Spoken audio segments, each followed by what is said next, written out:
Et bonjour à tous et bienvenue dans ce nouvel épisode de Bye Bye Patron, le podcast de l'immobilier, de la liberté et de comment devenir riche et des gros billets. Aujourd'hui, partie 2 de l'épisode sur la série Netflix How to Get Rich. Avant d'attaquer avec cette partie 2, comme toujours, je vous fais une petite mise à jour des infos importantes de la semaine. Première info importante, donc avec mon cher ami et associé Michel, on organise un week-end IMO à Chamonix du 18 au 20 août 2023. Les places étaient parties super vite, les places individuelles étaient parties dans la première minute de la mise en vente. Et après, il y avait les places pour des lits doubles. Donc les lits doubles, forcément, on choisit pas. Si on avait pu, on aurait mis que des lits simples dans le logement, mais on choisit pas les logements, c'est pas les nôtres à l'année. Donc on a une place qui s'est libérée pour un lit double. Donc, soit vous êtes 2 personnes, le prix c'est 590 € par personne, donc x2. Soit, si vous voulez occuper un lit double tout seul, vous pouvez, ce sera un peu plus cher que si vous l'aviez occupé, donc ce sera un peu plus que 590. Mais voilà, si ça vous intéresse, c'est pas un supplément très important et vous pouvez avoir un lit double pour vous tout seul. Si vous êtes intéressé, vous m'envoyez un message, Instagram, un mail info@bybypatron.net ou vous allez sur le site clubinvest.fr, CLUB, le 1, le chiffre, VEST.fr, CLUB, le 1, le chiffre, VEST.fr. Et dans les 590 €, il y a toutes les activités, l'hébergement, la nourriture, les boissons. Voilà, tout est compris. On a fait un épisode là-dessus où on annonçait l'événement si ça vous intéresse. Mais sinon, voilà, il y a une personne qui ne peut pas venir, ça arrive dans la vie. On va le rembourser et puis tant mieux si on trouve quelqu'un pour prendre sa place. Sinon, qu'est-ce que je voulais vous dire ? J'ai plein de choses à vous raconter. J'avais une locataire, et on l'a toujours, qui cause des soucis dans un des logements. Le concierge de l'immeuble, il m'appelle tout le temps, il m'envoie des messages. Là, on lui a demandé de partir à la locataire. Visiblement, elle a dit oui, elle va passer déposer son préavis chez le gestionnaire. On va voir la suite un peu de cette affaire. J'ai un peu regardé, franchement. C'est vraiment beau, c'est vraiment beau la France. Donc en fait, si votre locataire fout le bordel, vous êtes en tant que propriétaire responsable. Donc vous êtes responsable des agissements d'autrui, c'est pas vos enfants. Donc il faut faire des procédures, faire des recommandés, et puis après il faut aller de plus en plus loin, aller à la police et tout ça. Bon, nous visiblement ça va se régler à l'amiable, elle va partir, on l'espère. Et ça arrive, c'est comme ça, dès qu'on a dépassé les 10 appartements, on multiplie forcément les problèmes, la probabilité, le pourcentage fois le nombre de lots, et donc on a des soucis. Après, je vous avais parlé de ma télé, pour faire court, j'ai mis mon appartement sur Airbnb, notamment quand je suis pas là, parce que c'est mon appartement le plus cher, je suis pas souvent chez moi. Je fais ce test, je sais pas combien de temps je vais le faire. Ça a super bien cartonné, pour vous dire. Là, ça fait 2 semaines que j'ai mis l'annonce et j'ai pris pour les 2, donc le mois de mai et juin, environ 1700 € de réservation. Donc pour l'instant, j'en suis très satisfait. On va voir sur la suite, on va voir comment ça se passe. Je sais pas combien de temps je vais faire ça, mais ça va payer un peu les billets d'avion parce que moi j'ai un gros budget vacances, comme vous le savez. Je pars à Rome, je pars à Londres et j'ai encore plein de projets pour cette année. Donc ça va un peu payer ça et puis ça me fait échanger avec des gens, ils me donnent des petits tips sur l'appartement. Voilà. Et j'ai acheté une télé sur les conseils j'avais fait une demande sur le groupe Instagram et sur le groupe Telegram et on m'avait dit tu peux prendre les télés d'électrodépôt. Donc j'en ai acheté une. Quand je veux la monter, je me la suis fait livrer. L'écran il était éclaté, donc un peu galère. Donc je suis retourné chez Electrodépôt. Franchement, ils m'ont changé la télé sans broncher. Ils m'ont fait ça super vite. Entre temps, j'avais commandé déjà la télé pour pour en avoir une. J'ai pris la télé la moins chère, je pense Smart TV. Elle est à 160 €. Franchement, j'ai un peu testé là. Donc l'image, le son, ça va. Par contre, je sais pas, j'ai des problèmes de Wi-Fi. Visiblement, c'est lié à l'heure de la télé. Donc, c'est un peu galère à refaire. Je sais pas si je prendrais pas une télé quand même d'une marque genre Samsung ou quoi. Parce que là, j'ai passé 1 heure et bon, c'était pas prévu. Est-ce qu'avec la télé Samsung, j'aurais eu ce problème ? J'en sais rien. Mais en tout cas, bon, là, ça fonctionne, Netflix, Prime et YouTube. Mais je sais pas si on peut pas installer beaucoup d'applis et on peut pas. Et voilà, il y a ce problème de Wi-Fi lié. Déjà, le temps que je comprenne que c'est lié à la date et l'heure, qu'il y a plein d'applications qui fonctionnent pas. Donc l'image son bon, le côté Smart TV moins bon. Après, je sais qu'on peut mettre des Chromecast, Fire TV et Apple TV. Est-ce que je vais faire ça? J'en sais rien, j'en ai qui traînent. Mais je pense que ça va encore compliquer plus la vie des voyageurs, donc pas sûr. Voilà, sinon dernière annonce, j'ai proposé pour les Alsaciens et les Lorrains, si vous voulez faire de la route, et les Allemands, on va organiser un dîner le 26 mai à Strasbourg, 26 mai au soir. Je vous donne, le mieux c'est de me contacter parce que ça va arriver assez vite. Très très probablement on va faire ça chez Nils que j'ai eu sur le podcast. Donc c'est à la Robertso, si je dis pas de bêtises, c'est dans le quartier de la Robertso. Voilà, on va limiter à 12 personnes maximum, donc ça va aller vachement vite, j'ai eu déjà pas mal de contacts. Si ça vous intéresse, pareil, vous m'écrivez Instagram, bybypatron, ou vous m'envoyez un mail, info@bybypatron.net, mais traînez pas parce que j'ai déjà eu pas mal de contacts. Je sais pas exactement comment on est encore sur les détails, mais en gros, ce sera donc si c'est chez Nils, on va soit commander à manger, soit Nils va s'occuper de faire un barbecue. En tout cas, ce sera pas cher, je pense, mais on vous demandera une participation, je pense, pour les frais de nourriture. C'est encore en discussion. Voilà. Je pense que c'est tout. Hein. C'est déjà pas mal. Ah, et puis j'ai encore une nouvelle locataire qui s'en va. Ça m'arrange pas spécialement, mais bon, ça arrive. Je gère très peu d'appartements moi-même, mais les visites, je les fais moi. Et là, en plus, c'est un appartement que je gère en direct. Donc, je suis bon pour refaire des visites. J'espère que ça va bien fonctionner. Et voilà. On attaque donc partie 2. J'espère que la partie 1 vous a plu. Les écoutes, c'était pas mal. Le peu de retours que j'ai eu était assez bon. Mais par contre, c'est vrai que j'en ai pas eu beaucoup.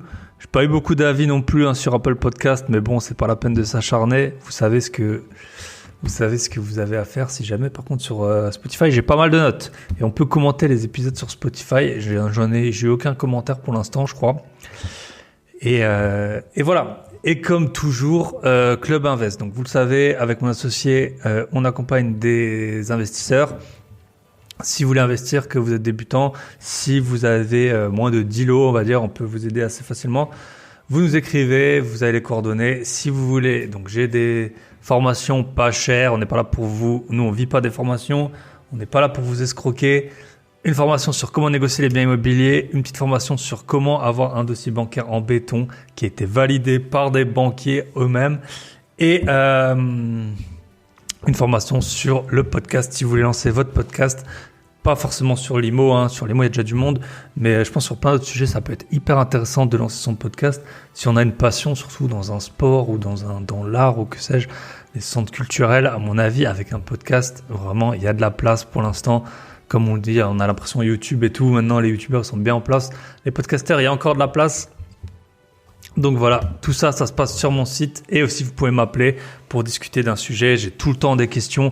Je peux pas répondre à tout, toute la journée. Donc si vous voulez m'appeler, vous allez sur mon site www.grosbillet.com. Le lien, comme toujours, dans la description. Et on attaque avec How to Get Rich Part 2. Il reste, donc on avait vu 3 protagonistes la semaine dernière. Et là, on va attaquer avec les 5 autres.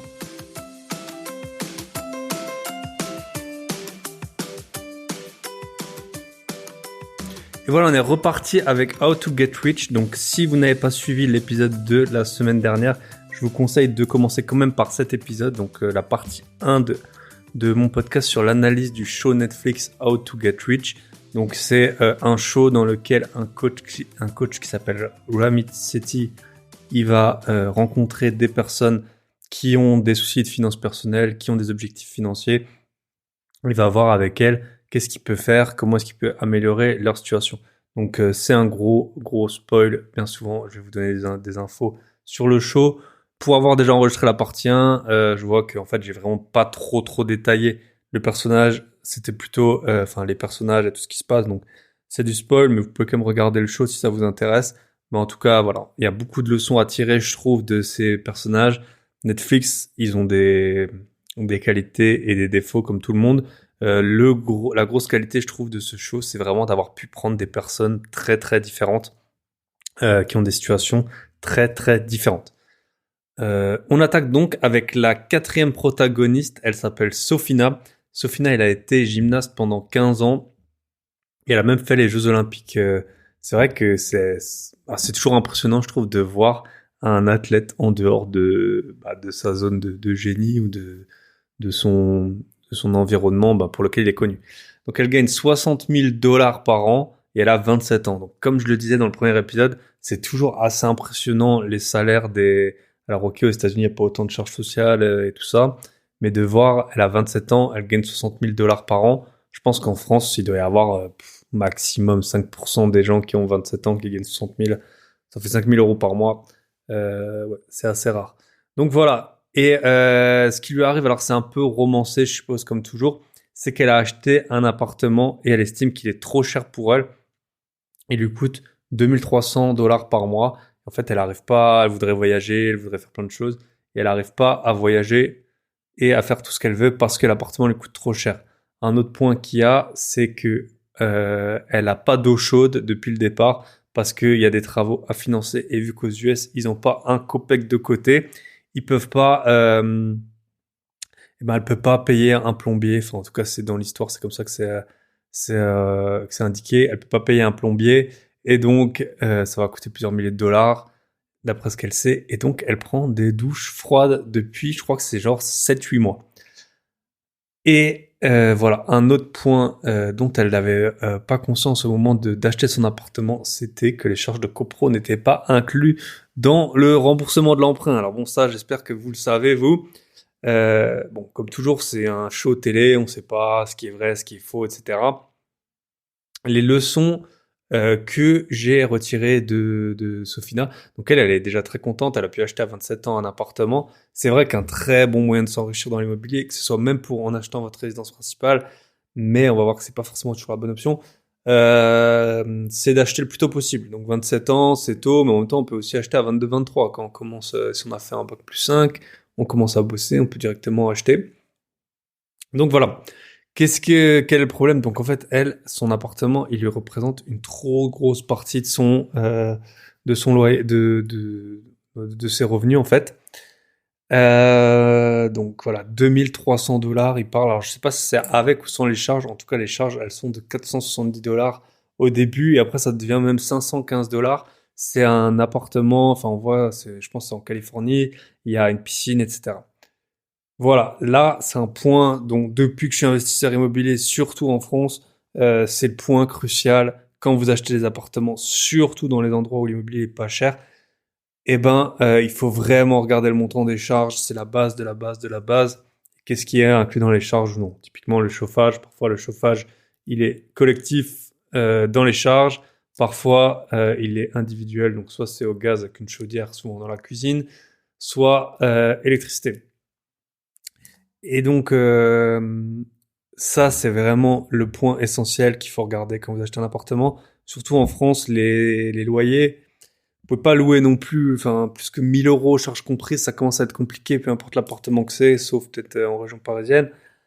Et donc, si vous avez 400 ou comme elle 500 € de charges, et ça arrive assez vite dans les grands appartements qui ont été construits dans les années 60-70, si vous avez un concierge, si voilà, c'est des immeubles qui ont besoin d'entretien, il y a un ascenseur, il y a le chauffage collectif. Si vous avez un appartement de 3 chambres, 120 mètres carrés, vous allez pouvoir payer 400-500 € sans problème de charge. Et là, en fait, c'est le genre d'appartement, si vous le louez on va dire de façon normale, à une famille par exemple, et en fait, vous allez peut-être le louer que 500 € hors charge parce que vous allez avoir 500 € de charge à facturer. Donc les charges, c'est vraiment crucial. Et j'en parlais déjà dans l'épisode précédent, les piscines, les salles de sport, tout ça, ça a un coût. Et quand vous êtes investisseur locatif, faut vraiment éviter tout ce qui est un peu fancy comme ça, tout ce qui fait rêver. Pour votre résidence principale, pourquoi pas? Voilà, avoir un concierge, ça peut avoir du sens. Avoir peut-être qu'à long terme en plus, c'est même moins cher parce qu'il fait des petites réparations que si vous avez une société qui surfacture à chaque fois qu'elle vient. avoir une salle de sport, une piscine et tout, pourquoi pas, mais quand c'est pour habiter vous, quand c'est pour louer, les charges de copro, c'est vraiment le point sur lequel il faut faire ultra gaffe. Et surtout qu'elles ont vraiment tendance à augmenter tout le temps, surtout là avec les prix de l'énergie qui augmentent. Mais dans tous les cas, ça augmente tout le temps. Et même si vous avez des appartements, moi j'avais un appartement ultra bien isolé, avec ventilation double flux, triple vitrage et tout. Les charges de copro, elles étaient quand même hyper chères parce qu'en fait, vous allez avoir tout le temps, en fait, le chauffage, ça représente une- un montant important. Mais ensuite, en général, dans ces immeubles bien isolés, l'eau chaude et le chauffage, ça représente peut-être un tiers du budget de la copro. Mais après, il y a d'autres frais qui viennent. Donc, les espaces verts, l'ascenseur s'il y en a, l'assurance de la copro, le syndic s'il y en a, etc. En fait, il y a toujours des petits frais qui se rajoutent. Et même si vous avez un bâtiment bien isolé, globalement, ça change pas grand-chose. En tout cas, de mon expérience dans le montant des charges de copro que vous allez avoir. Donc voilà, Sofina, elle a pas pris en compte les charges. Elle a un immeuble qui est super bien, super beau, mais en contrepartie de ça, ben, elle paye trop cher. Alors là, c'est la seule fois où je suis pas vraiment d'accord avec Ramit. Donc Ramit, il lui conseille de revendre l'appartement en fait pour partir en location, en lui disant en gros l'appartement il te coûte $2 300 je crois par mois, et si tu étais locataire d'un appartement similaire, ce serait $1 800. Donc en tout, voilà, elle a un emprunt de $270 000. Moi, je suis pas sûr que la différence en vaille la peine entre les 2300 de remboursement et les 1800 de loyer. Je trouve que la différence, elle est trop faible pour repartir en location, surtout qu'elle a dû mettre pas mal d'argent dans l'appartement en tant que tel. Voilà, chacun fait ses calculs. Essayez, en tout cas, c'est vraiment le bon conseil qu'on a de bien sûr de pas trop dépenser dans votre appartement. Surtout, elle est là 27 ans, elle est célibataire, elle a pas d'enfants. Voilà, mettre des sommes qui vont s'amortir sur 10 ans, alors même que vous allez sûrement changer de vie en 10 ans, c'est un peu la galère. Après, quelles sont les solutions que moi j'aurais préconisées, même si bien sûr Netflix va jamais vous le dire, la solution idéale qui fonctionne le mieux, c'est bien sûr d'habiter à deux, d'habiter en couple. Elle a 27 ans, elle est belle, elle est brillante, elle est sportive. Il n'y a pas de raison de pas trouver un conjoint à la hauteur. Et donc avec ça, ben ça lui faciliterait grandement la vie. $2300 quand on gagne 5000 et qu'on paye que la moitié, en fait, bah ça permet d'assez bien vivre, d'assez bien épargner. Bon, Netflix va jamais dire écoute, trouve-toi un mec, trouve-toi une copine pour payer moins, mais moi voilà, c'est vraiment la solution la plus simple. Donc peut-être voilà, même si elle est pas obligée de partir en chasse ou chiner, là, je sais plus comment on dit. Mais en tout cas, tu te dis bon, ça se trouve pendant quelques mois encore, quelques années, tu prends un peu sur toi par rapport à tes dépenses, et puis le jour où tu trouves quelqu'un, et ben tout ça, ça va s'améliorer. Après, très compliqué toujours quand t'es propriétaire, que tu vas t'installer avec quelqu'un, de savoir comment gérer la répartition des charges liées au logement, des frais, parce que est-ce que tu lui fais payer la moitié alors qu'il est pas copropriétaire, ça va pas. Est-ce que tu fais payer à peu près la moitié d'un loyer, ok, mais est-ce que si tu as acheté à longtemps, tu prends le loyer du marché, tu prends le loyer maintenant, très compliqué. C'est un problème, voilà, qu'il n'y a pas de solution parfaite. Je connais plusieurs personnes dans ce cas, souvent on me contacte par rapport à ça. Moi, après, en plus, s'il y a des enfants et tout, il y a plusieurs préconisations à faire. L'idéal, c'est que ce soit le plus, le moins, qu'il y ait personne qui ait l'impression de se faire léser, et héberger quelqu'un totalement gratuitement à long terme. Je pense pas que ce soit une bonne solution. Pour moi, la meilleure solution dans ce cas-là, quand il y en a un des deux qui est propriétaire et l'autre qui ne l'est pas, c'est de mettre l'appartement en location dans lequel il habite, et puis de repartir les deux en location. Pour moi, c'est la solution la plus simple, et puis ça permet d'avoir un logement peut-être qui géographiquement est le mieux adapté au métier des deux, etc. Ou après, il y a l'autre solution, si t'as pas d'argent, c'est comme j'en parlais en intro du podcast, pourquoi pas mettre de temps en temps ton appart sur Airbnb. C'était l'idée à la base. Elle, je pense qu'elle fait des shootings publicitaires et tout, ça se trouve elle bouge souvent. Voilà, entre mettre son appart sur Airbnb et avoir de l'eau chaude, peut-être que c'est la solution quand t'es pas là. À chacun de voir. Donc moi, voilà, c'est un peu le seul truc que je reproche là au Ramit, c'est de se dire ouais, pars en location. C'est sûr, si tu veux investir, si t'es vraiment un peu limite, pourquoi pas, mais moi j'aurais quand même gardé l'appartement. Après, comme toujours, voilà, les gens ils dépensent trop dans leur résidence principale, surtout quand on a 27 ans. On voit là tout qui est à son nom. Elle a des photos d'elle, des posters d'elle. Elle a le rideau de douche avec un S. Elle s'appelle Sofina. Elle a la parure de lit avec Sofina et tout. Je pense qu'elle a mis beaucoup trop d'argent là-dessus. Voilà. Donc faire très attention. Après, pour en revenir à se mettre en couple, habiter en couple. Par contre, quand on fait ça, faire très très attention aux dépenses liées au ménage. Parce que quand on est en couple, on a envie d'être, on se sent un peu confortable, on veut le meilleur pour son conjoint. Et on commence à faire des dépenses dans tous les sens, des lits à 3 000 €, des canapés à 4 000 €. Et puis au bout d'un moment, on a dépensé 20 ou 30 000 €, on sait même pas où ils sont partis. L'amour n'exclut pas le contrôle, je sais pas si on peut dire ça. Mais en tout cas, faites toujours très attention. Les meubles, quand vous les achetez, le jour 1, ça vaut peut-être 25% du prix que vous avez payé. Parce que personne va acheter un lit d'occasion ou un canapé d'occasion au prix fort. Personne va acheter, je pense, un canapé d'occasion à 1 000 € ou un lit à 1 000 €, peu importe le prix que vous l'ayez payé. Et moi, j'ai bien vu là, parce que quand j'ai emménagé, j'ai acheté quelques meubles d'occasion. Les gens, sous prétexte qu'ils avaient payé cher, ils voulaient pas du tout baisser leur prix. Et je suis sûr et certain qu'ils ont toujours pas vendu. Il y en a qui m'ont dit, oui, vu que le prix du bois, il monte, je vais sûrement pas faire une réduction sur mon armoire que je vends. Donc, quand on est dans des raisonnements comme ça, écoutez, gardez vos affaires, les gars. C'est bien beau de vouloir ça, mais si tu vends pas, tu vends pas. Le prix que quelque chose vaut, que ce soit une société, que ce soit un appart, que ce soit une voiture, c'est le prix que quelqu'un est prêt à payer. C'est pas combien tu l'as payé moins un discount. Donc voilà, on sait pas trop ce qu'elle décide de faire. Après, elle va voir sa mère. Sa mère, elle lui dit, en gros, c'est toi qui es maître de ta décision. Fais comme tu veux, fais comme tu le sens, ma petite. Donc voilà, Sofina, donc c'est un bon exemple c'est un peu une erreur qu'on peut faire, mais dans certaines villes, on n'a pas le choix, voilà. Si on veut être propriétaire, c'est hyper cher, ça va engloutir une énorme partie de nos revenus. Même moi, ça m'était arrivé quand j'ai acheté mon premier bien. Après, ce qui m'a permis de réacheter, c'est que ensuite mes revenus ont fortement augmenté. Mais si vous êtes déjà au taquet, si vous êtes dans une société, vous savez, je vais rester là 20 ans, mon salaire, il va prendre 3 à 5% par an. Et en fait, si tu te mets au taquet, tu pourras jamais réinvestir parce que t'es bloqué. Donc, voilà les solutions qu'il y a à faire. Acheter, si possible, le moins cher possible sa première RP.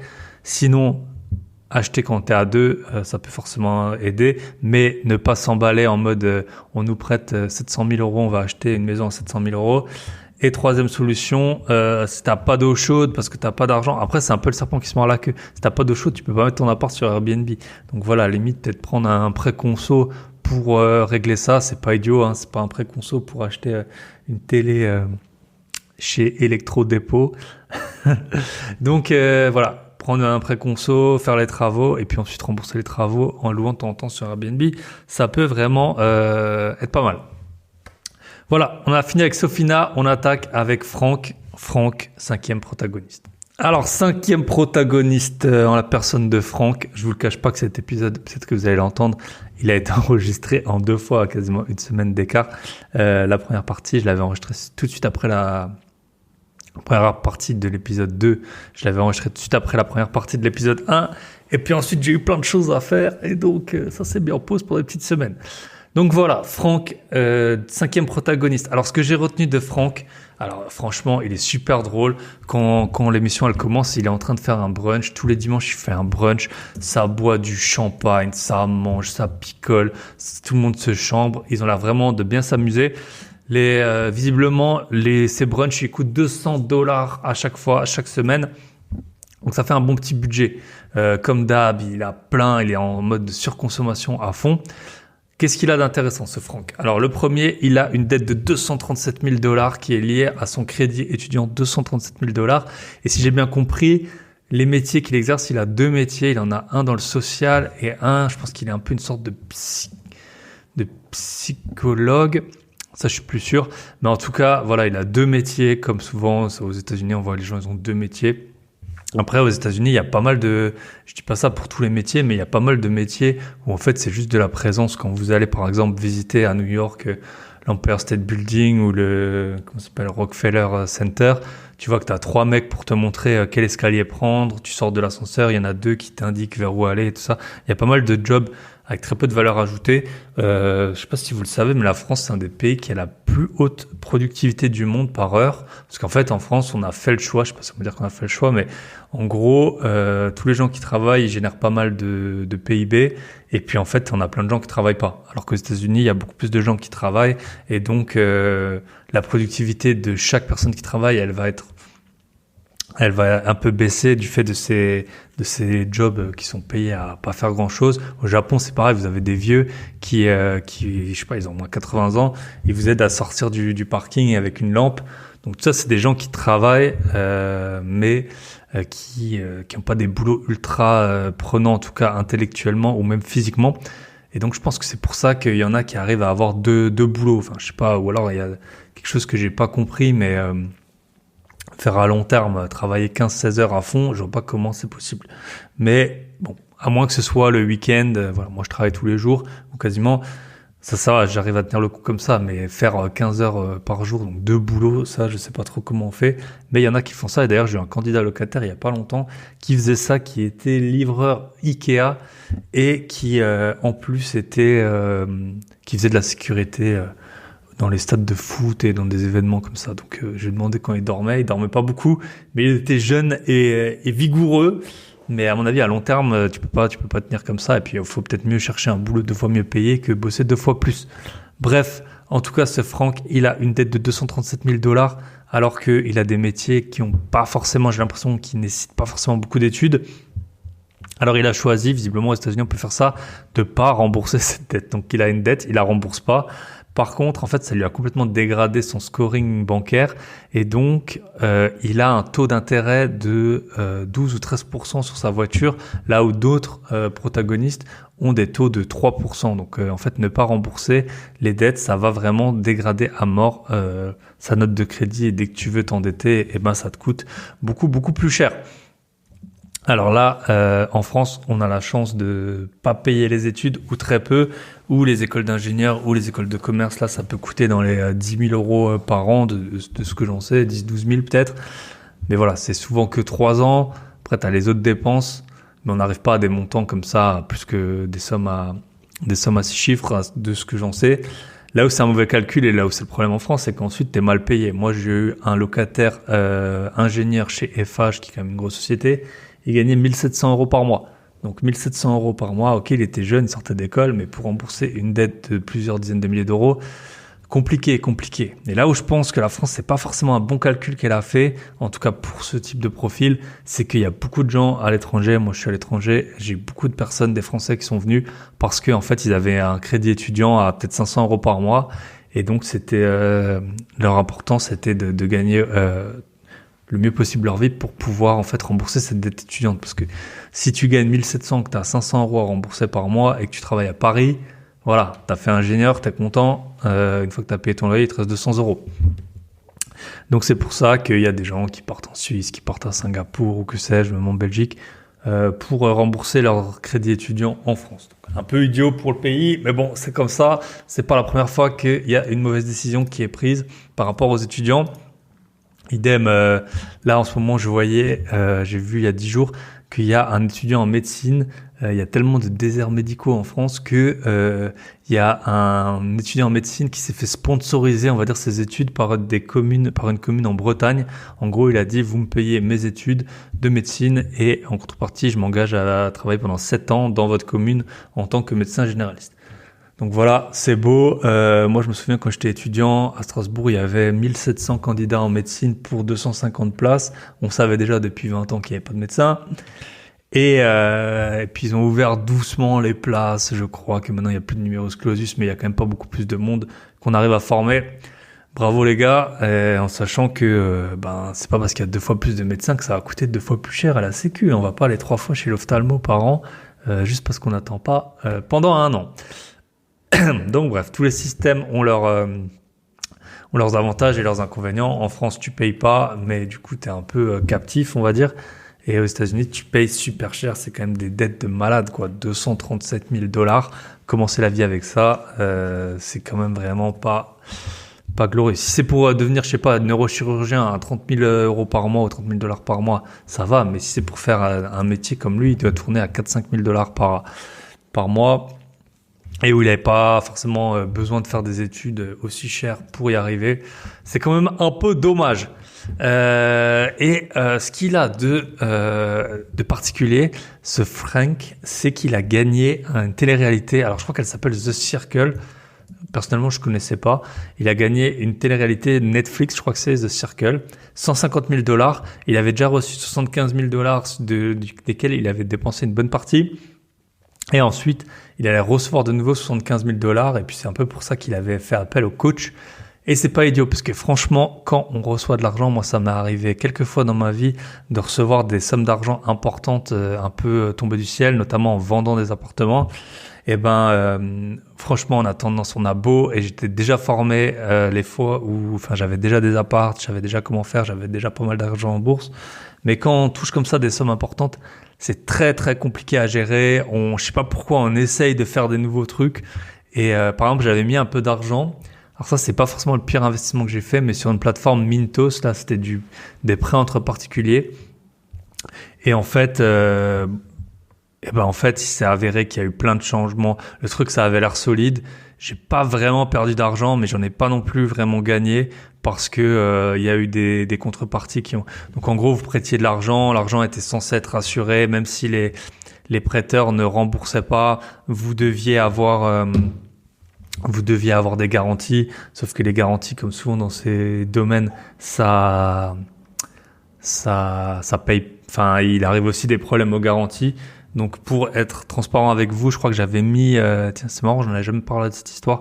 J'avais mis 6 ou 7 000 euros, je crois, sur cette plateforme.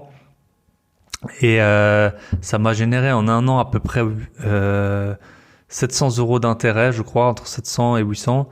Et en fait, à l'heure où je vous parle, j'ai 1099 euros qui sont en pending, qui sont actuellement en retard, ils appellent ça. Donc, des sommes qu'ils essayent de récupérer. Donc, on voit bien j'ai gagné en gros 800 et il y a 1000 qui sont en retard et sur lesquels je sais pas combien je vais récupérer. Normalement, ils arrivent quand même à récupérer de l'argent, mais ça prend du temps. Et puis après, c'est pareil, les investissements que j'avais faits, il y en a que j'ai pu retirer, il y en a, ils ont changé les trucs. En gros, tu peux pas les retirer tant que c'est pas terminé. Donc voilà, ça c'était vraiment un truc que j'avais essayé, comme ça, à un moment où j'avais eu un peu d'argent en vendant un appartement. Bon, après ça, j'avais mis 7 000 euros, c'était pas non plus la cata. Mais on essaye des trucs. J'ai pris des abonnements à des trucs de bourse, des abonnements à des trucs de crypto et tout ça. Ok, je voulais peut-être me former, faire des bons choix, mais en fait, fallait continuer comme toujours, acheter des apparts, acheter des actions, et puis pas partir dans des trucs un peu foireux comme ça. Même si ça a l'air solide, même si les formateurs que j'avais pour la crypto, ils étaient solides, même si le Mintos là, ils sont quand même solides, hein, ils ont fait des levées de fonds publics, etc. Donc c'était pas n'importe quoi. Donc voilà, quand vous avez de l'argent qui tombe du ciel, temporisez. On sait, il y a l'inflation qui vous bouffe une partie. Après, l'inflation, c'est toujours compliqué. En ce moment, l'inflation, on dit, ouais, t'as 100 000 sur ton compte, il y a 10% d'intérêt, tu perds 10 000 par an. C'est pas si simple que ça, parce qu'en fait, les 100 000, tu vas pas acheter du jambon et de la farine avec. Donc, l'inflation, elle est surtout là-dessus.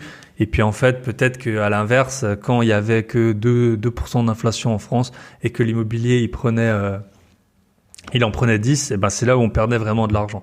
Donc si ça vous arrive, temporisez, vous pouvez vous former, parler un peu à des gens, mais en gros faites ce qui marche. Ce qui marche, c'est l'IMO et la bourse depuis historiquement. Formez-vous un peu, ne faites pas confiance à n'importe qui peut être compétent. Diversifiez également, ne mettez pas tout dans le même panier. Parce qu'on n'est jamais à l'abri. Voilà, on n'est jamais à l'abri d'avoir de mauvaises surprises. Et surtout, vous pouvez prendre, 5% pour vous payer un truc qui vous fait plaisir de cette somme et puis essayer d'investir le reste. Parce que, voilà, ça, à long terme, ça paye. Alors que les consommations comme ça, juste pour le plaisir, pour avoir le pic de dopamine, on a tendance à, pas en profiter aussi longtemps qu'on voudrait. Et ensuite, comme souvent, il y il y a d'autres choses que je voulais rajouter sur Franck. Il a un traumatisme lié à l'argent, il n'en avait pas assez quand il était jeune. C'est souvent comme ça, mais je pense que c'est vrai que c'est dans notre enfance ou adolescence que on a le rapport à l'argent qui se forme en fonction de nos parents ou en fonction de nos situations. Moi, je sais qu'il y a pas mal de choses que je fais aujourd'hui. Ça, je les ai appris en étant étudiant. J'avais tout juste, mes parents me donnaient de l'argent, bien sûr, pour que je puisse étudier, mais j'avais tout juste ce qu'il fallait. Et puis c'est là où j'ai commencé à faire les business, achat-revente de vélos, achat-revente de consoles, achat-revente de téléphones. Donc c'est à ce moment, quand j'avais vraiment, que j'étais pas loin d'avoir mon compte à zéro tous les mois, voire parfois un peu en négatif, que j'ai commencé à essayer toujours d'acheter des bonnes affaires, faire des recherches, faire des offres dans tous les sens, du volume, etc. Et puis maintenant, je le fais sur les appartements, je le fais aussi sur quand j'achète des trucs d'occasion, ça m'arrive quand même assez souvent. Toujours essayer de chercher le bon plan, d'acheter la meilleure affaire, etc. Donc c'est à ce moment-là pour moi que ça s'est créé. Peut-être qu'il y a des gens, ce sera plutôt s'ils ont été vraiment à la rue et tout. Après, ils vont vouloir compenser. Ça dépend de chacun. C'est pas évident, mais le mieux c'est quand même d'avoir une ligne de conduite par écrit sur une feuille blanche. Qu'est-ce que je fais, qu'est-ce que je fais pas. C'est ce que je dis à tout le monde, tous les gens qui me demandent des conseils sur comment investir en bourse ou dans la crypto. Je leur ai dit la même chose. Tu prends une feuille, t'écris ce que tu vas faire et quoi qu'il arrive, jamais tu n'y déroges. Et en fait, il y a plein de gens qui ont pas écouté ma règle et qui ont perdu des dizaines de milliers d'euros comme ça. Alors que pourtant, c'est simple. Donc voilà, Franck. Et le dernier point, alors là, c'est assez compliqué. Je sais pas ce que je lui aurais conseillé. En fait, lui, il voulait se lancer dans...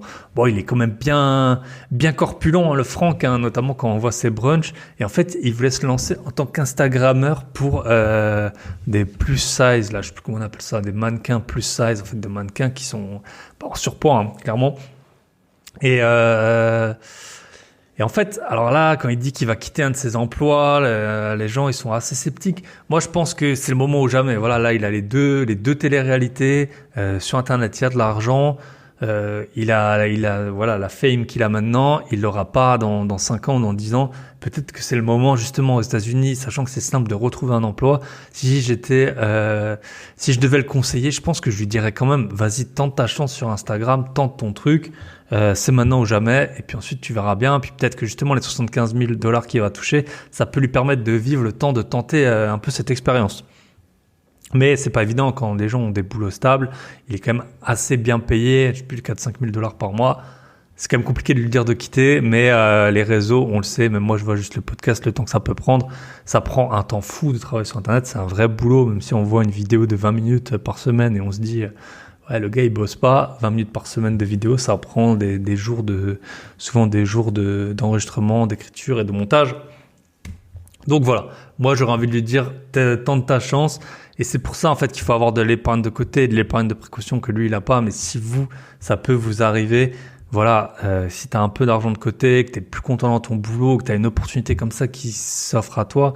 Je sais pas, on peut peut-être te vendre un truc, te proposer de racheter, de racheter un business ou quoi. Par exemple, ça arrivait à Sheikh, là, que j'ai eu 2 fois vite fait sur le podcast. On lui a proposé de racheter des ambulances, et c'est comme ça que tout son parcours entrepreneurial, il a explosé. Et voilà, donc avoir de l'argent de côté, c'est vraiment intéressant. Si tu as une opportunité qui t'arrive, ne pas être comme ça à vraiment limite, parce que tu vas peut-être refuser un truc de fou juste parce que tu t'as pas les moyens de sauter sur l'occasion. C'est comme si je vous disais, je sais pas, tu peux acheter une Bugatti pour 100 000 €, faut que tu la payes directement. Peut-être que la Bugatti, elle vaut 1 million, mais soit tu as les 100 000, soit tu les as pas. Et si tu les as pas, t'as perdu 900 000 €. Donc voilà. L'argent qui tombe du ciel, peut-être s'en servir pour tenter sa chance. Et puis si ça marche pas, il fera autre chose, où il retombera sur ses pieds, vu qu'il est aux US. Et après, sa dette de 237 000 $, lui dit qu'il va pas la rembourser. Ils en parlent un peu avec le coach là. Mais c'est vrai que la somme, elle est tellement énorme par rapport à... Enfin, avoir 237 000 € d'IMO en dette, c'est pas grave, parce que en face, t'as des loyers. Mais quand t'as rien qui rentre, franchement, je saurais pas quoi lui conseiller. Moi, à mon avis, là, dans la situation dans laquelle il est, je dirais de pas rembourser pour le moment, ou un tout petit peu, parce que, en fait, il va jamais pouvoir tenter quelque chose d'autre. S'il rembourse comme ça 1000 $, $1,000 par mois, ce qui semble énorme pour lui, il va mettre 20 ans à rembourser ça. Donc je sais pas comment il peut faire par rapport à ça. Le mieux c'est de générer des gros billets, mais c'est pas évident pour lui cette situation. Donc voilà, qu'est-ce qu'on peut retirer donc de Franck? Si vous avez une grosse somme d'argent qui tombe, donc ça peut être un héritage, ça peut être un gros bonus, ça peut être une vente IMO, des plus-values aussi importantes. Moi j'ai un bon ami, il a fait plusieurs centaines de milliers d'euros avec un investissement de 10 000 euros en investissant dans une biotech qui explosait. Et ben, quand vous avez de l'argent qui tombe comme ça, temporisez, ne faites pas n'importe quoi. Et souvent, la meilleure solution, ça reste quand même acheter de l'IMO, acheter de la bourse et diversifier les supports sur lesquels vous investissez. On attaque avec le sixième protagoniste. Alors, c'est Drew. Allez, petite pause et on réattaque. Alors, on attaque avec Drew, le sixième protagoniste. Alors, Drew, c'est un danseur drag queen, alors si j'ai bien compris, hein, et il va se marier avec, je crois qu'il s'appelle Ray. Je suis pas sûr du nom de son compagnon. Et Drew, donc il fait des trucs de fou. Il est en fait au début, on voit une scène, il est en drag queen sur des talons aiguilles, puis il fait des saltos et tout, truc de fou. Il est payé en cash, il a des gros sacs de cash, mais il gagne seulement 30 à 40 000 $ par an. Son compagnon, il gagne 150 000 $ par an et il a des dettes de carte de crédit dans les 20 000 $. Donc, franchement, 20 000 $, ça va, c'est pas la mort par rapport à l'émission. Mais alors, je sais pas, ils mettent un peu du drama là-dedans, mais il aurait dit à son compagnon qu'il a remboursé les 20 000 $, mais c'est pas vrai. Peu importe. En fait, ce qui est intéressant, je pense que ce personnage, on le voit un peu moins que les autres. Ce que j'ai vraiment retenu, et ça, c'était déjà quelque chose que je savais, c'est que le coach de Ramit, il lui dit qu'en fait, il gagne pas assez. Il dit, ça sert à rien contrairement aux autres où il était plutôt en mode, arrête d'acheter n'importe quoi, arrête d'acheter des vêtements de marque et tout.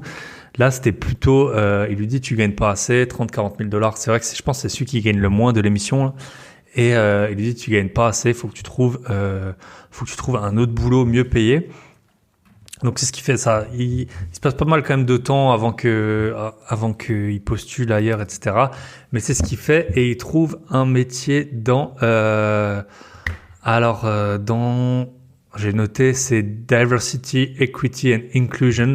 Donc, c'est en fait dans les sociétés aux États-Unis, visiblement, je pense qu'en France aussi il y a ça. C'est pour lutter contre les discriminations liées aux gays. Lui, il raconte qu'il a grandi dans une petite ville et le fait qu'il soit gay, ça lui a pourri un peu son enfance ou ça a été très compliqué pour lui. Ce que je retiens par rapport à ça, c'est que souvent dans la vie, on a une singularité. Lui, c'est d'être gay, drag queen.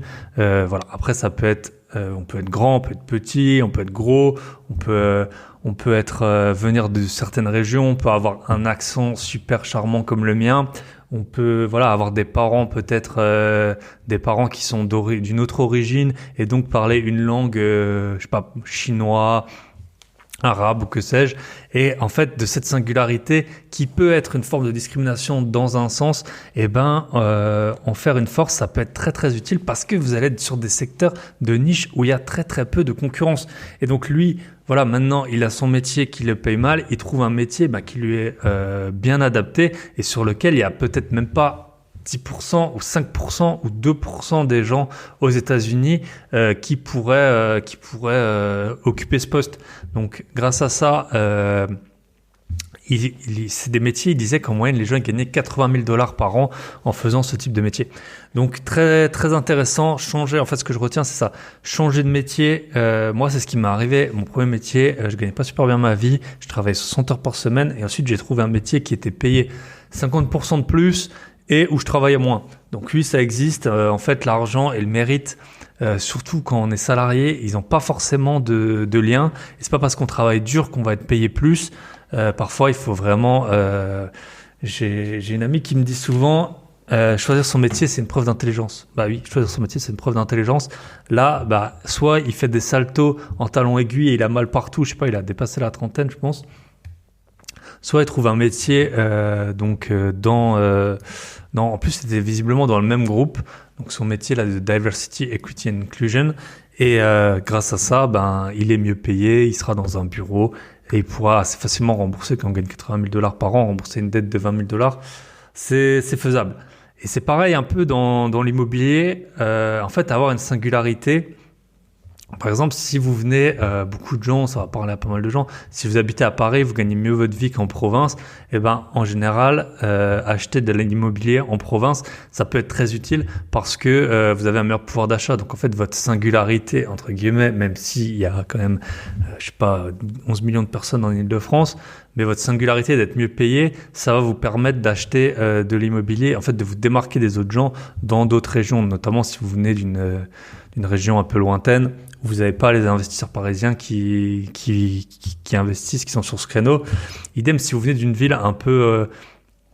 soit vous venez d'une ville où la population elle est pas très riche ou très aisée, ou si vous venez peut-être d'un quartier plus populaire, en fait avoir un mélange et que vous habitez dans une ville riche, avoir un mélange des codes de la ville riche et tout en ayant gardé un peu... son expérience de vivre dans les quartiers populaires, ça peut vous aider à toujours trouver des micmacs, à trouver un peu des façons peut-être de filouter ou en tout cas de mettre à profit certaines choses là où d'autres qui sont nés dans la ville chère auraient pas ces réflexes. Eux, ils seraient peut-être habitués je vous dis un truc tout bête, peut-être que ils vont acheter toujours, il y a des pays ou des villes où il y a très peu de concurrence et donc les gens ils vont acheter, ceux qui sont nés là, ils vont toujours aller dans ce supermarché ou dans ce magasin d'électroménager qui en fait fournit pas forcément les meilleurs rapports qualité-prix. Et donc vous, si vous allez vous fournir dans un pays où c'est moins cher, vous allez gagner de l'argent. Idem si vous allez faire venir des ouvriers, moi j'ai un bon ami qui vient d'Europe de l'Est, voilà, il a fait plein de travaux, il a fait venir des travailleurs de son pays, qui étaient originaires de son pays, il a pas payé plein pot parce que vu qu'ils se connaissent un peu et tout ça, ils ont pu avoir des prix avantageux. Donc voilà, toujours avoir trouvé sa singularité et puis appuyer dessus. Souvent on dit ça, c'est en fait à l'école on fait tout pour que tu sois nul. Enfin le but c'est d'être nul en rien. Avoir un 3 ou un 4 sur 20 c'est horrible. Dans la vie souvent en fait faut juste trouver la matière qui marche le mieux et puis la poncer à fond. Dans la vie en gros si on te donne une image c'est comme si si tu peux avoir 18 ou 19 en maths et 1 partout, tu fais que des maths et tu vas réussir. Donc si t'es bon pour pour négocier, pour acheter de l'IMO, va pas commencer à essayer de vendre des tapis si t'arrives à bien faire de l'IMO. Et donc trouver son avantage. Si toi t'as un gros pouvoir d'achat par rapport à la ville, fais tout, tant pis, tu t'éclates le game et puis voilà. Moi j'ai un bon ami à moi, il a un gros patrimoine, ils sont plusieurs d'ailleurs à investir ensemble et donc il va dans des villes pas très chères et en fait des biens qui sont 6, 7, 800, 900 000 euros, eux ils peuvent les acheter parce qu'ils ont le pouvoir d'achat, mais dans la ville il y a quasiment personne qui peut acheter ça. Donc ça veut dire que même si tu as un immeuble qui est 2 fois mieux au bout d'un moment, il n'y a plus personne qui peut acheter. Donc, admettons que tu as un immeuble, je donne un exemple de 100 mètres carrés à 500 000 euros. Là, il y a des gens encore qui peuvent acheter, ou de 300 mètres carrés à 500 000 euros. Il y a encore des gens qui peuvent acheter l'immeuble à 500 000. Mais après, peut-être que tu vas avoir un immeuble de 600 mètres carrés à 800 000. Et là, il y aura plus personne qui pourront acheter. Et eux, ils vont aller là-dessus et ils vont tout dégommer. Donc, c'est souvent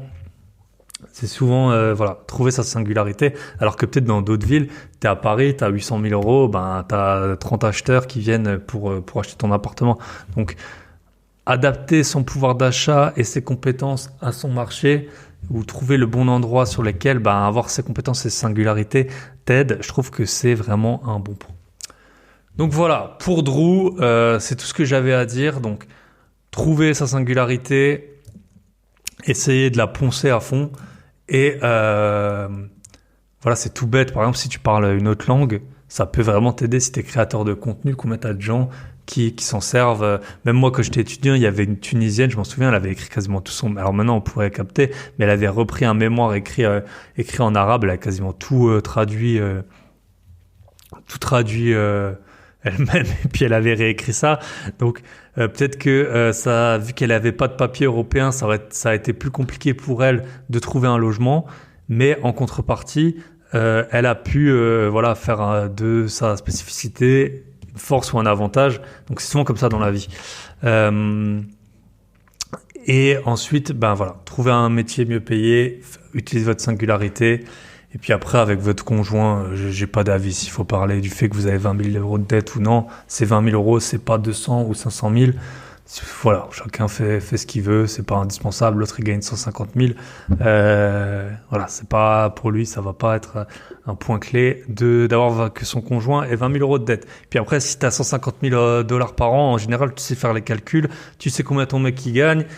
Et tu sais combien il dépense plus ou moins et tu te rends bien compte qu'il n'a pas remboursé les dettes. Sinon, c'est juste que tu t'es un peu volé la face.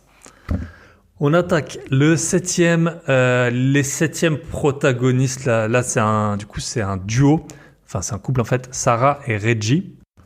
On attaque avec les septièmes. Donc, c'est un couple. Sarah et Reggie. Donc, dans ce couple, alors, je sais pas, il n'y a pas grand chose à dire. De toute façon, je trouvais qu'au fur et à mesure que les personnages ils avançaient, il y avait de moins en moins de choses à dire parce que bon, déjà, il y a des choses qui avaient déjà été dites. Et puis, j'ai l'impression qu'ils ont passé un peu moins de temps dessus. Alors, Sarah et Reggie, les deux, ils sont d'origine philippine, si je me trompe pas. Et c'est de tradition dans leur culture d'organiser un grand mariage, comme dans beaucoup de cultures, à mon avis. Et le problème qu'ils ont, c'est que ça coûte super cher, qu'ils n'ont pas assez d'argent, qu'ils veulent se marier en Italie. Ils ont des finances assez saines, ils gèrent ça assez bien. Mais le coach, il leur explique que en fait même lui il s'est marié il y a pas longtemps et qu'en gros ça coûte le double de ce que tu penses et qu'ils sont déjà limite avec les prévisions qu'ils ont fait. Donc si ça coûte le double, ça va être compliqué. Donc là, c'est en fait la réflexion que j'ai déjà faite, je pense, c'est pour moi le meilleur moyen de faire une grosse erreur dans ses finances perso, c'est pas d'acheter une Lamborghini alors que t'en rêves ou d'acheter des loups-boutins. Le meilleur moyen pour moi de faire des erreurs dans ses finances perso, c'est de trouver ce qu'on estime être une bonne cause, de justifier en fait des dépenses par une cause qui est entre guillemets noble, ou qui est qui est attendu par la famille, etc. Enfin, où en fait on n'a pas vraiment l'impression de se faire super plaisir. Donc c'est comme je vous l'avais dit avec le lit, si tu achètes un lit à 3 000 euros, c'est pas dit que tu dormes beaucoup mieux que dans un lit à 1 000 euros, ou voilà, pour bien dormir, fais du sport, travaille beaucoup et tu dormiras bien. Donc c'est un peu ça le même sujet. C'est pareil pour les enfants, je pense. Quand on a des enfants, on a vite fait de dépenser énormément pour eux.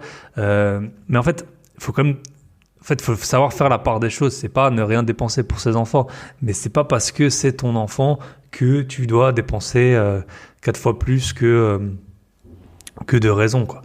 Voilà, s'il a besoin s'il a besoin d'un téléphone ou que sais-je, c'est pas forcément obligatoire de lui acheter le dernier téléphone pour qu'il soit bien parce qu'il te l'a demandé en te disant, ou un ordinateur super cher en te disant qu'il va mieux travailler là-dessus ou que sais-je.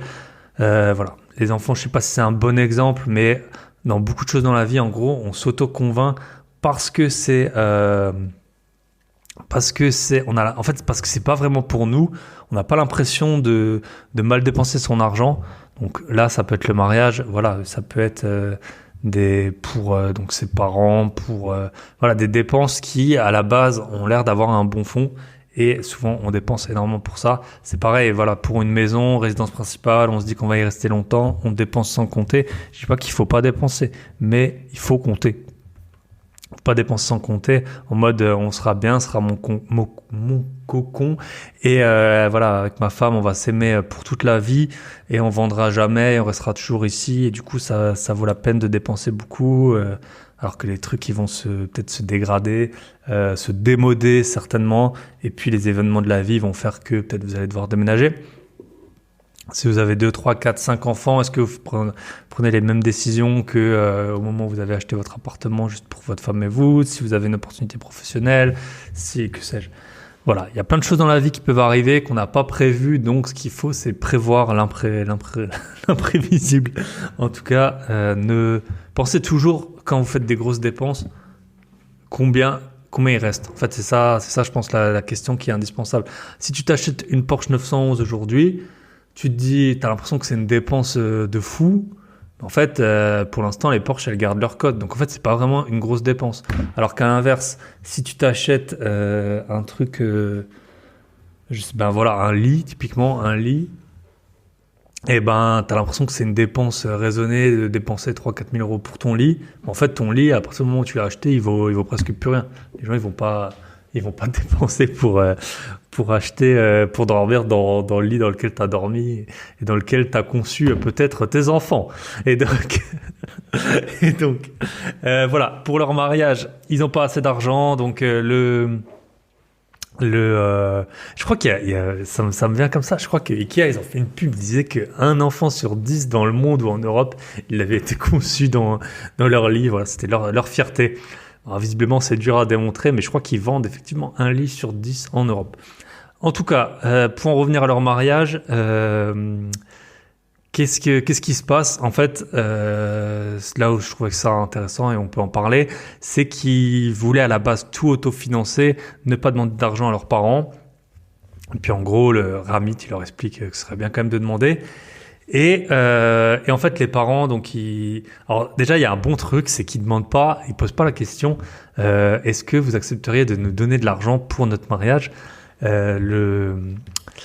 le mari, il demande combien, il demande pas est-ce que, il demande combien est-ce que vous pourriez donner pour le mariage. Et donc ça, c'était une très bonne technique parce que du coup, ben, c'est plus dur de dire non. Après, les parents, chaque parent a proposé de donner $10 000 et ils étaient un peu surpris et ils étaient très contents. Alors forcément, en fait, le point que je voulais soulever là, c'est la vie, elle fait que, en gros, quand tu commences à travailler, t'as pas d'argent et t'en gagnes de plus en plus. Et c'est au début de ta vie que t'as le plus de dépenses. Ta résidence principale, voilà, te meubler, acheter ta voiture, éventuellement les vacances, puis après les enfants. Les enfants, ça coûte cher. En fait, t'arrives à une période de ta vie à laquelle je suis pas encore arrivé et je suis pas spécialement pressé d'y arriver, où, je sais pas, t'as 60 ans et t'as toujours des revenus qui sont quand même importants. Et en fait, tu as beaucoup moins de dépenses. Donc, souvent, les personnes âgées, là, on parle pas mal en ce moment des retraites. Alors, ils trouvent toujours un exemple d'un retraité qui gagne mal sa vie. Mais si on regarde les études, les chiffres et tout, j'ai vérifié, et je le savais d'avance, mais j'ai vérifié, les retraités sont bien plus riches que les jeunes, en fait. Et bah, c'est logique. En gros, ils ont payé leur maison, les maisons quand elles coûtaient pas cher, etc. Et donc, en fait, ça fait d'un côté, si les parents ont de l'argent, alors c'est pas tous les parents qui ont de l'argent, mais s'ils ont de l'argent, je pense qu'ils sont très contents de pouvoir contribuer au mariage de leur enfant, comme après, ce couple, peut-être dans 20 ou 30 ans, il va aider ses propres enfants pour son mariage, et c'est la boucle, c'est comme ça, et ça a l'air, parfois il faut pas essayer de tout prendre sur son ego, s'il y a des gens à qui ça fait plaisir de donner, et ça arrive, faut pas hésiter à leur demander, ça leur fera plaisir. Et puis en fait, c'est juste de génération en génération, ça se transmet. Voilà. Parfois, en fait, j'ai cette réflexion avec les appartements. En fait, quand je vois des appartements en location courte durée, notamment là, j'ai mon appartement qui m'a coûté en tout 35 000 euros. Et je dis pas qu'il n'y a pas de galère avec, parce que j'ai des galères. L'appartement qui m'a coûté en tout 35 000 euros. Il m'a rapporté 11 000 euros après commission en location courte durée. Donc voilà, à peu près plus ou moins 1 000 euros par mois sur un an. Et donc en fait, tu te dis, ouais, si tes parents, en gros, si tu as quelqu'un qui va travailler toute sa vie au SMIC, il va être à, je sais pas, 1 500 euros, et tu te dis, si tes parents, ils avaient acheté 2 apparts comme ça pour 70 000 euros, alors je dis pas que c'est ce qu'il faut faire et tout, mais en gros, pour 70 000 euros d'écart de patrimoine qui a été constitué sur toute une vie, eh ben, t'as quelqu'un qui doit se lever tous les matins pour aller bosser à l'usine et t'en as un qui a géré 2 locations courte durée. Donc c'est vraiment pas le même boulot, pas le même engagement physiquement, etc. Donc parfois, tu te dis à quel point, alors après, faut pas pourrir ses enfants. Quand t'hérites, ça demande, je pense, des responsabilités, des choses comme ça. Tu fais pas ce que tu veux de l'argent. Si tes parents ils te l'ont donné, ils vont avoir peut-être toujours leur mot à dire sur comment exploiter ceci ou cela. Mais d'un côté, si tu arrives à avoir, c'est pas tout le monde, hein, bien sûr, mais si tu arrives à avoir un coup de pouce de tes parents à un instant T, eh ben, toi, tu pourras refaire le même coup de pouce. Tu vois, si à 25 ans, on te file 100 000 euros et que tu sais comment les investir, et ben en fait tu gagnes entre 5 et 10 ans sur quelqu'un qui part de zéro en investissement. Et après peut-être que toi tu pourras, c'est 100 000 que tu as reçu à 25 ans, peut-être que toi dans 20 ans ou 30 ans tu pourras donner à tes enfants peut-être 200 000 ou 300 000, enfin au moins le même équivalent voire plus, et leur faire aussi gagner un temps fou. Donc l'argent comme ça moi je suis pas super expert parce que c'est pas trop ce qui m'est arrivé, mais si tu peux avoir comme ça des 10 000, 100 000, rien que je me souviens quand j'avais emménagé, j'avais fait un emprunt de 4 000 euros pour payer un peu la caution de l'appart plus les meubles. Bah, en fait, j'ai mis 2 ans à le rembourser, quoi. En 2 ans, j'ai pas mis 300 euros par mois de côté. 300 euros par mois, c'est un appartement à 50 000 euros. Donc voilà, on peut faire gagner énormément de temps avec des montants qui paraissent énormes à 20-25 ans et quand on a 60 ans qui paraissent normales. Donc, à ne pas hésiter, si vous pensez que vos parents peuvent vous aider, que ça va pas les mettre dans la galère et que ça leur fait plaisir. Si vous voulez vous marier, vous pouvez leur demander de l'argent, ou si vous voulez, je sais pas, pour payer vos frais de notaire, pour votre premier achat ou que sais-je, quitte à les rembourser ensuite. Mais voilà, au début de la vie, on a beaucoup de dépenses et pas beaucoup de recettes. Et puis après, au fur et à mesure, la courbe, elle s'inverse. On arrive au dernier personnage de la série. Et donc, huitième, je sais pas, tout le podcast, j'ai essayé de trouver comment décrire les personnages. En gros, il y a 8 groupes. Parfois, il y a une seule personne. Parfois, il y en a 2, des couples. Donc là, 8e protagoniste, on va dire au pluriel, Christian et Millie. Alors, c'est un peu ceux qui se rapprochent le plus, je pense, de la plupart des profils de mes auditeurs. Et qu'est-ce qui se passe? Christian, il gagne bien sa vie, il gagne 130 000 euros par an. Et Millie, sa femme, elle gagne en ce moment 30 000 dollars par an. Alors en fait, ils ont fait des bons coups et des moins bons coups. Le bon coup qu'ils ont fait, ils ont acheté une maison et ils louent les 2 étages. Et si j'ai bien compris, les 2 étages, donc je pense qu'il y a 3 étages, et les 2 étages qu'ils louent, ça suffit à rembourser l'emprunt de la maison. Donc ça, c'est vraiment top, c'est vraiment une bonne stratégie. Ça dépend énormément de l'endroit où vous habitez. Si vous habitez à Paris, je pense pas que vous puissiez acheter, si vous êtes seul, ce genre de maison ou même un appartement que vous pourriez diviser et tout. Mais dans pas mal d'endroits, si vous arrivez à faire ça, c'est vraiment top. Par exemple, Nils, chez qui on organise normalement le repas le 26 mai, pour rappel. Nils, il était passé sur le podcast et lui, il loue en fait à l'arrière de sa maison. Il a une location courte durée qui ressemble un peu à une tiny house. C'est tout chou. Si vous allez à Strasbourg, vous pouvez le contacter. Il vous fera un bon prix. Et en fait, ça lui paye une bonne partie du remboursement de sa maison qui est beaucoup, beaucoup plus grande. Donc, vraiment, bon plan, louer une partie de son logement. Eux, ils logent gratuitement aux États-Unis grâce à ça. Donc ça, c'est bonne stratégie d'investisseur. Si vous pouvez le faire, vraiment, faites-le. C'est vraiment top de faire ça. Après, là où c'est plus problématique, c'est qu'ils ont fait un bon coup et ils ont gagné beaucoup d'argent. Donc c'était au moment du Covid. Si j'ai bien compris, il a pris des options d'achat, donc des calls. J'avais fait un épisode un peu avant Advanced, enfin même 2, où je parlais des produits dérivés. Donc un c'était avec Jean-Aimé et l'autre c'était avec Xavier. Et donc lui il avait pris un call sur les actions Zoom au moment du Covid. Pour faire court, quand vous prenez un call, en gros vous achetez le droit d'acheter 100 actions. Pour faire simple, moyennant un prix de 5 à 10% de ces 100 actions. Donc en gros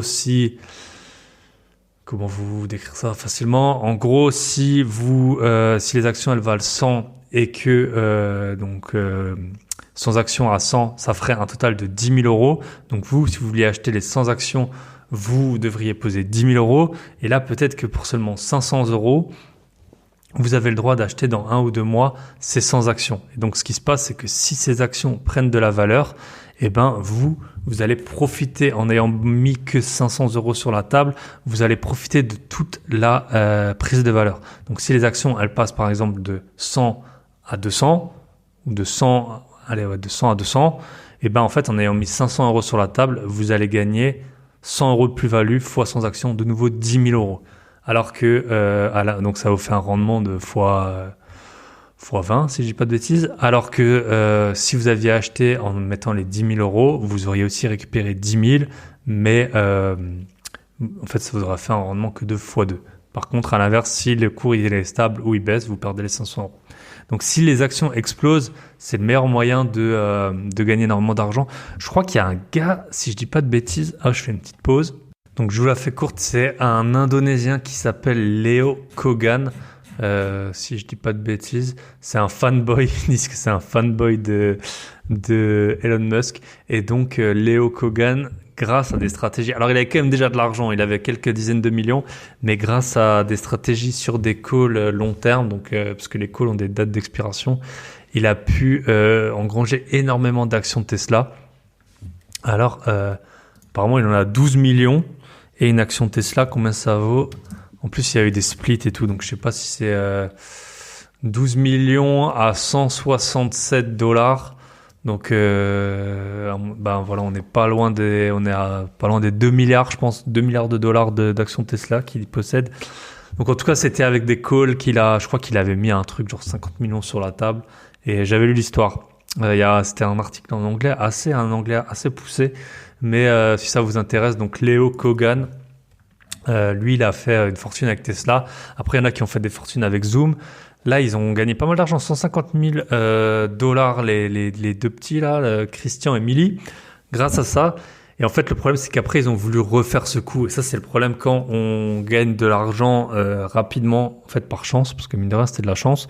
Quand on gagne de l'argent rapidement, juste du fait de la chance, après, on essaie toujours de refaire ça et puis on n'y arrive jamais.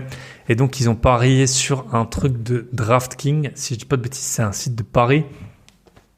Et donc, je connaissais pas la société, j'ai un peu regardé. Donc, l'action, elle a pumpé à mort entre 2020 et 2021, elle a fait x5. Et depuis, le cours, il a été divisé par 3. Donc, eux, ça se trouve, c'est ça. Ils ont fait le Zoom. Ils sont sortis, ils ont vendu leurs actions Zoom. Avec ça, ils se sont dit, on va mettre sur DraftKings qui est en train de grimper, qui devait être dans sa phase de pump entre 2x5 là. Et puis, en fait, depuis, ça a été divisé par 3. Donc, Ramit, il les incite à couper leurs pertes. Et c'est vrai que moi, je l'ai fait sur des actions. Et en fait, les actions, généralement, elles remontent déjà. Enfin, c'est dur je vais pas donner comme ça, je vais pas graver dans le marbre ce type de décision. Mais c'est très, très rare qu'une fois qu'elles ont perdu de la valeur, elles remontent pour rattraper ça. Quand on parle comme ça, divisé par 3. Donc, faut faire fois 300% pour récupérer sa mise initiale. Donc, il leur dit de couper leurs pertes et qu'ils récupéreront 50 000 sur les 150 000. Ça fait mal, mais je pense que c'était effectivement la bonne chose à faire. Après, le Christian, il veut mettre donc qui est colombien. Je pense que sa femme, elle l'est pas, mais lui, il est colombien. Et il veut mettre sa mère donc qu'elle puisse prendre sa retraite. Donc, il lui dit dans 2-3 ans, tu pourras prendre ta retraite. Donc voilà, c'est sûr qu'on a un objectif aussi louable. Alors autant on peut dépenser pour ses proches sans compter et faire des mauvais coups, mais quand on a un objectif comme ça d'aider ses parents, je pense qu'on fait tout pour y arriver. Mais souvent c'est comme ça qu'on essaye de faire des coups. Je me souviens quand on était un peu dans la mode des robots de crypto, j'en parlais à des gens, ils disaient grâce à ça, je pourrais aider ma sœur qui galère et tout, grâce à cet argent et tout. Souvent, en fait, quand on a de l'argent qui peut tomber du ciel comme ça, on pense, faites peut-être l'exercice. Allez, je vous laisse 10 secondes de réflexion, de silence. Faites l'exercice. Si vous pouviez gagner 1 000 € de plus par mois, qu'est-ce que vous en feriez, en fait? Est-ce que vous en profiteriez pour vous ou est-ce que vous en profiteriez pour faire plaisir à vos proches? Allez, 10 secondes.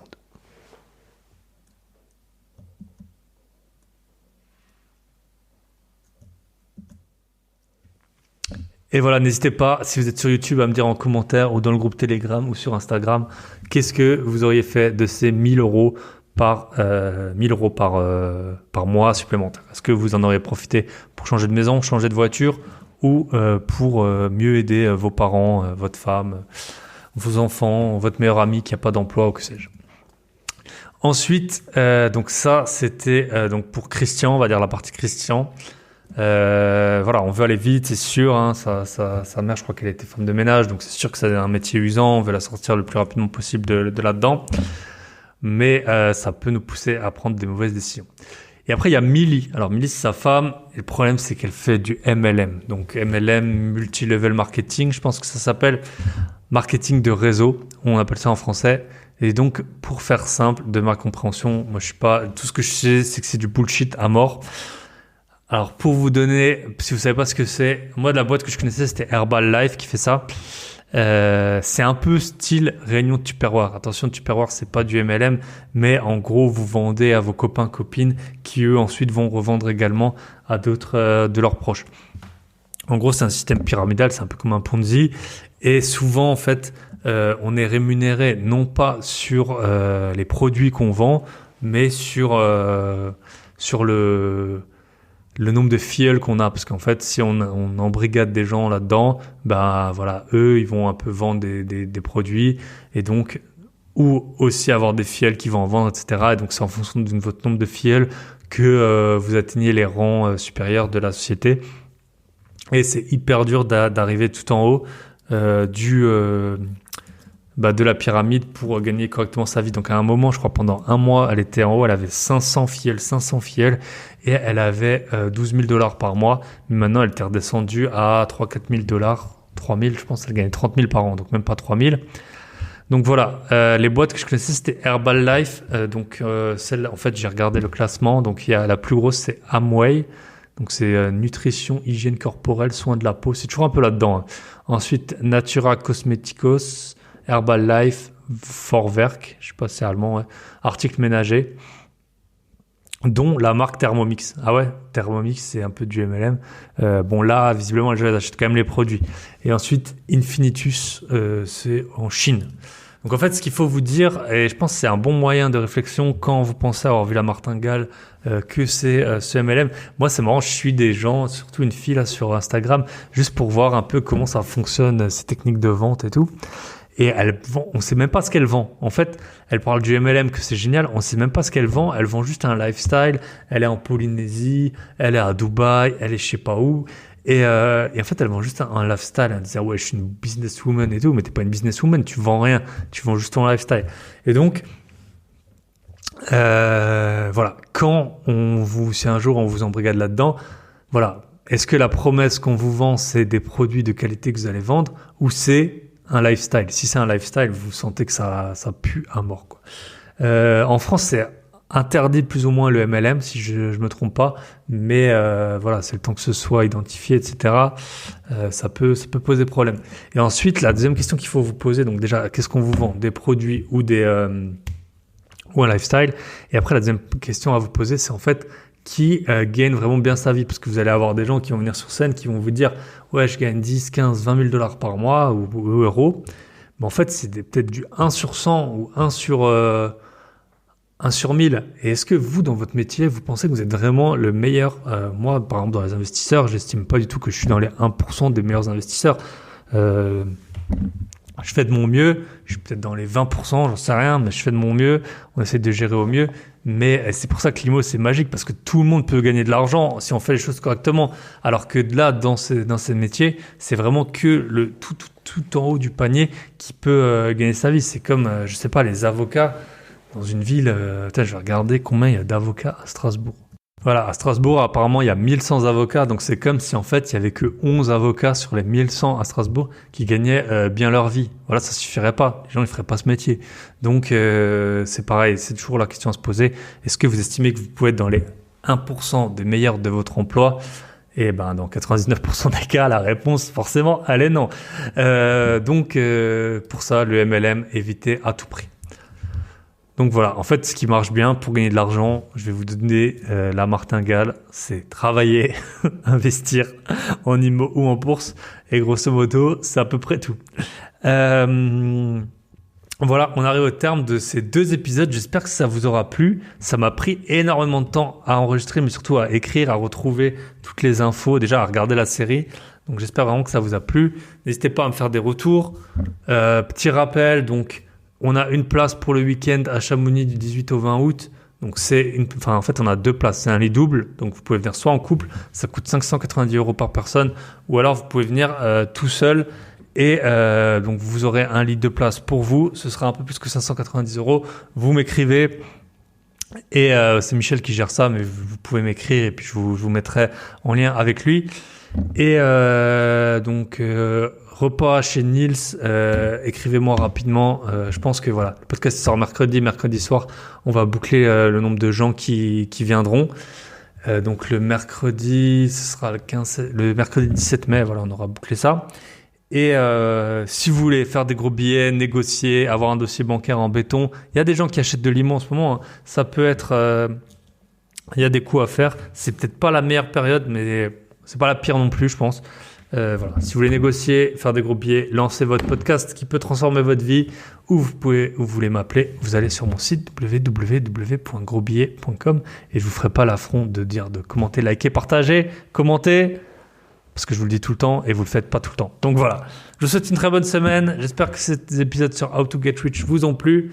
Et les 2 prochaines semaines, on aura une personne, un marchand de biens qui parle en millions d'euros et une personne qui est partie plus débutante, plus jeune, mais qui a déjà un beau petit parcours, qui a économisé 70 ou 80 000 euros à 27 ans. Je vous souhaite une très bonne semaine et n'oubliez pas, faites des gros billets. Bye bye.